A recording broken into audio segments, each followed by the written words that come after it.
yang bertepatan di Kabupaten Subang. Bagaimana cara memahami tentang aturan berlalu lintas? Yang pertama, pahami dulu mengenai rambu-rambu lalu lintas. Apa sih rambu-rambu lalu lintas itu? Rambu-rambu lalu lintas adalah tanda atau simbol yang dipasang di sepanjang jalan untuk memberikan informasi, peringatan, atau instruksi kepada pengguna jalan. Ada beberapa kategori utama rambu lalu lintas. Ada rambu peringatan. Rambu peringatan bahaya misalnya gambar segitiga merah dengan tanda seru di tengah, artinya adalah ada bahaya di depan seperti jalan licin, penyeberangan anak sekolah, atau tikungan tajam. Contoh lainnya seperti rambu perlintasan kereta api. Segitiga merah dengan gambar kereta api, artinya ada perlintasan kereta api di depan. Yang kedua, rambu larangan. Rambu larangan masuk lingkaran merah dengan garis diagonal dan simbol kendaraan di tengah, artinya kendaraan dilarang masuk. Contoh lainnya, rambu larangan parkir seperti lingkaran merah dengan huruf P yang dicoret, artinya dilarang parkir di area tersebut. Yang ketiga, ada rambu perintah. Rambu wajib belok. Tandanya lingkaran biru dengan tanda panah. Misalnya, tanda panah ke kanan, artinya wajib belok kanan. Contoh lain, rambu wajib lurus. Lingkaran biru dengan tanda panah lurus ke depan, artinya kendaraan wajib terus berjalan lurus. Yang keempat, rambu petunjuk atau rambu informasi. Biasanya berbentuk persegi panjang biru dengan simbol atau tulisan di dalamnya. Misalnya, tandai informasi untuk menunjukkan adanya pusat informasi. Contoh lainnya, rambu petunjuk jalan, tanda dengan nama tempat atau kota dan arah. Misalnya, Jakarta 10 km dengan menunjukkan jarak ke Jakarta. Rambu tambahan adalah yang kelima. Rambu tambahan keterangan biasanya berbentuk persegi panjang putih dengan tulisan atau simbol tambahan. Misalnya, rambu yang menunjukkan jam berlakunya larangan parkir. Pemahaman yang baik mengenai rambu-rambu lalu lintas Pemahaman yang baik mengenai rambu-rambu lalu lintas sangat penting untuk keselamatan di jalan dan mematuhi peraturan lalu lintas. Selanjutnya yaitu marka jalan. Apa sih marka jalan? Marka jalan adalah tanda atau garis yang ada di permukaan jalan untuk memberikan informasi, arahan atau peringatan kepada pengguna jalan. Marka jalan memiliki beberapa jenis dan fungsi. Yang pertama, ada garis putih putus-putus. Fungsinya digunakan sebagai pemisah lajur searah. Pengemudi boleh melintas atau berpindah lajur jika aman. Yang kedua, garis putih utuh. Fungsinya digunakan sebagai pemisah lajur. Pengemudi tidak boleh melintas atau berpindah lajur. Yang ketiga, garis kuning ganda. Fungsinya memisahkan lajur jalan dengan arah berlawanan. Pengemudi tidak boleh melintasi garis untuk tidak menyalip. Yang keempat, garis kuning putus-putus. Fungsinya digunakan di jalan dengan arah berlawanan. Pengemudi boleh melintas untuk menyalip jika aman. Kelima, garis kuning dan putih kombinasi atau utuh dan putus-putus. Fungsinya jika berada di sisi putus-putus, pengemudi boleh melintas untuk menyalip. Jika berada di sisi garis utuh, pengemudi tidak boleh melintas. Selanjutnya yaitu yang keenam, ada zebra cross. Fungsinya digunakan sebagai tempat penyeberangan pejalan kaki. Kendaraan harus berhenti untuk memberikan jalan kepada pejalan kaki.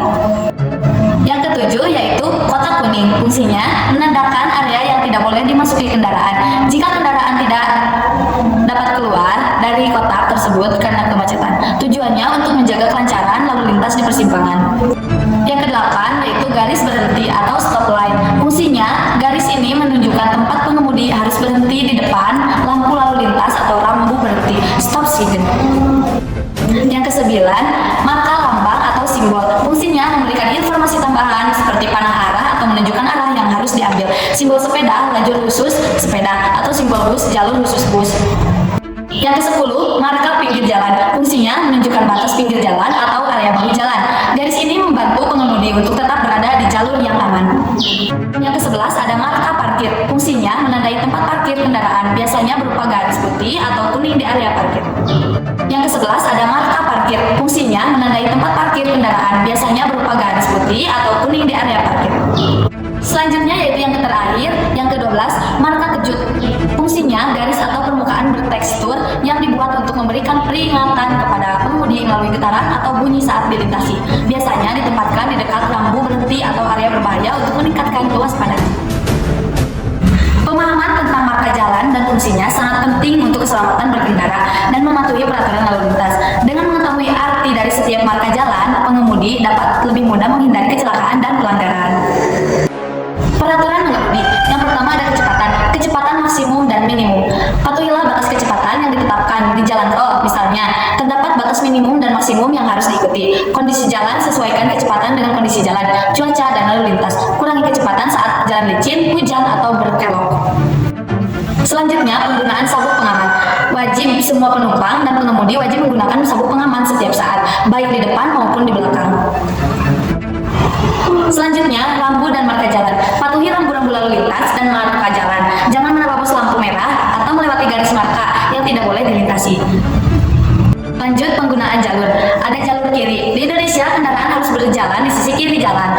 Jalur kanan digunakan untuk penyalip. Ada jalur khusus. Hormati jalur khusus untuk bus, sepeda, atau kendaraan lain yang ditandai dengan jelas. Yang terakhir ada menyalip. Aturan menyalip. Pastikan menyalip hanya di tempat yang diperbolehkan dan dengan aman. Jangan menyalip di tikungan, persimpangan, atau di garis marka. Etika dan perilaku mengemudi. Yang pertama, ada sopan dan sabar. Hindari agresif. Jangan menunjukkan perilaku agresif seperti memotong jalan, menyembunyikan klakson berlebihan, atau menggunakan bahasa kasar. Selanjutnya, beri jalan. Beri jalan kepada pejalan kaki di zebra cross dan kendaraan lain di persimpangan yang padat. Yang kedua, penggunaan klakson. Sewajarnya saja gunakan klakson hanya untuk memperingatkan atau memberi isyarat, bukan sebagai alat untuk meluapkan emosi. Yang ketiga, jaga jarak selalu agar aman dengan kendaraan di depan untuk menghindari kecelakaan mendadak. Tips keselamatan. Yang pertama, kondisi kendaraan. Periksa rutin kondisi kendaraan, lakukan pemeriksaan terhadap kondisi kendaraan seperti rem, lampu, dan ban. Yang kedua, berkendara dalam kondisi prima. Hindari mengemudi saat lelah atau mabuk. Pastikan dalam kondisi prima saat mengemudi. Hindari mengemudi setelah mengonsumsi alkohol atau saat mengantuk. Dengan mematuhi peraturan dan etika mengemudi ini, kita dapat berkontribusi pada keselamatan dan kenyamanan bersama di jalan raya. Thank you for watching. Wassalamualaikum warahmatullahi wabarakatuh.